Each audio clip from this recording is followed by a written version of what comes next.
Yeah, chimusene jo Savuma santine chimbambaira Ndakatanga ndakurota Baby hazvisi zvefoja ndokusaka ndatokuda rangarira zuva randakupfimba wakandida ndikakuda Baby chakudiwa kutodanana hazvichaita kuti timbosiyana nekuti mwoyo yedu baby yakanzwanana wakandida ndikakuda Baby chakudiwa timbodanana hazvichaita kuti timbosiyana nekuti baby mwoyo yedu yakanzwanana ndaikumbirawo kuti baby pane era wobva wandiudza usandinyepera nekuti ndiwe wangu mudiwa ndiori mumwoyo pamwe nemupfungwa uri ruve rangu mudiwa handigoni newe mudiwa ndiwe wangu mudiwa ndakushaya ndinorohwa nehana wakandida ndikakuda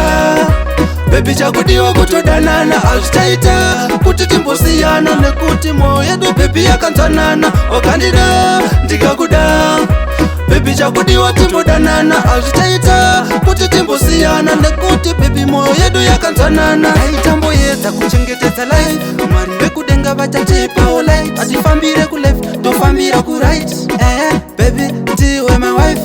uzandisiye ndiri ndega handigona inini ndiri ndega baby dai zvaigona wandichengetedza baby yakubata pafeya ndomuteta wakandida ndikakuda Baby chakudiwa kutodanana hazvichaita kuti timbosiyana nekuti mwoyo yedu baby yakanzwanana wakandida ndikakuda Baby chakudiwa timbodanana hazvichaita kuti timbosiyana nekuti baby mwoyo yedu yakanzwanana ndaikumbirawo kuti baby pane era wobva wandiudza usandinyepera nekuti ndiwe wangu mudiwa ndiori mumwoyo pamwe nemupfungwa uri ruve rangu mudiwa handigoni newe mudiwa ndiwe wangu mudiwa ndakushaya ndinorohwa nehana wakandida ndikakuda Baby chakudiwa kutodanana hazvichaita kuti timbosiyana nekuti mwoyo yedu baby yakanzwanana wakandida ndikakuda Baby chakudiwa timbodanana hazvichaita kuti timbosiyana nekuti baby mwoyo yedu yakanzwanana aitamboedza kuchengetedza life mwari vekudenga vachatipawo light hatifambire kuleft tofambira kuright baby ndiwe my wife uzandisiye ndiri ndega